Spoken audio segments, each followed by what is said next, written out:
Leo tunazindua soko, lakini tuhakikishe kwamba tunalipa kwa wakati. Mara baada ya taratibu zote za msingi kukamilika, pasiwepo na ucheleweshaji wa malipo, kwa sababu kama mnavyojua wakulima hawa fedha nyingi sio kwamba wanatoa kwenye mifuko yao, nyingine wanakwenda kukopa kwenye taasisi zetu za kifedha. Kwa hiyo tunapochelewa kuwalipa, manake tunawapelekea umasikini, na mwisho wa siku wanalichukia kabisa ili zao, wanaona kumbe ni zao ambalo linawaletea umasikini. Kwa hivyo maelekezo ya serikali ambayo nayatoa kwa niaba ya Mheshimiwa Mkuu wa Mkoa ni kwamba pasiwepo na kampuni ambayo inanunua na kuchelewesha kulipa wakulima kwa wakati. Hilo ni la kwanza. Lakini jambo la pili sasa linarudi kwetu sisi wakulima. Kama ambavyo tunawasisitiza wenzetu ambao wanakwenda kununua kwamba watulipe kwa wakati na watulipe fedha kulingana na viwango kama grade ambazo tumeziona hapa. Yaani pasiwepo na uonevu. Kama grade inaonekana ni hii, mtu alipo kulingana na grade ambavyo imepatikana. Lakini na nyinyi sasa wakulima, muache kufanya udanganyifu maarufu kwa jina la ngulai. Si ndio mnaolifahamu wenyewe? Si ndio ngulai tunaijua? Tunaijua jamani?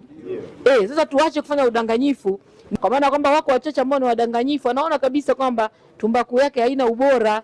Yeye anachofanya anaitanguliza chini, juu anaweka mzigo mzuri. Mwisho wa siku kumbe chini kuna vitu ambavyo sivyo, au kama kwa tafsiri ambayo tunaizoea ni hiyo ngulai. Hasa inakuwa si kitu kizuri. Na kubwa zaidi mimi la kusisitiza katika aliyozungumza ni yale yale. La kwanza, tuhakikishe tunakuwa waaminifu na waadilifu katika ufungashaji wa bidhaa hiyo. Lakini ya pili, lazima tuhakikishe kwamba tunakuwa walinzi sisi wenyewe kwa wenyewe katika kuhakikisha hakuna utoroshaji mkubwa wa tumbaku.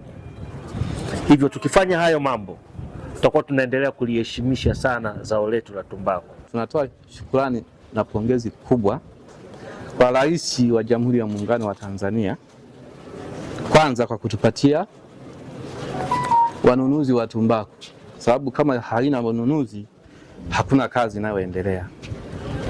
Hivyo basi sisi kama wakulima wa zao la tumbaku tunatakiwa tutekeleze yale yote yanayoagizwa na yanayoelekezwa na serikali, hasa hao ya kufunga ngulai ambayo yanatuletea shida hata sisi wenyewe kama wasimamizi wao. Ukikuta amefunga ngulai inakukatisha morali wa kazi. Hivyo tunashukuru sana. Kwa hiyo tunaomba serikali iendelee kutusapoti mahali tunapokwama.